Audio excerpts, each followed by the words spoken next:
In this video, I'm going to show you how you can install Asana app in Slack Workspace. If you find this video helpful, I kindly request that you support me by liking the video and also by subscribing to this channel. Alright, the first thing you need to do is to go ahead and log into your Slack Workspace. And once you are in Slack Workspace, head down here to Add Apps. If you click on Add Apps, now you'll see we have quite a number of recommended apps here.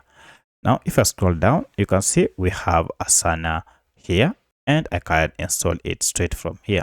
Alternatively, you can just search for your app if you can't see it on the list, and then you can proceed to installation.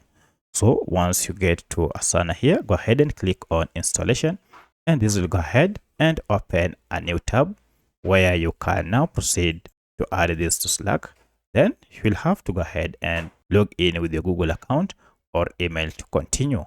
And by following this process, you should be able to successfully install Asana in Slack. If you have any other question, kindly let me know in the comment section. Otherwise, thanks for watching and let's meet in the next video.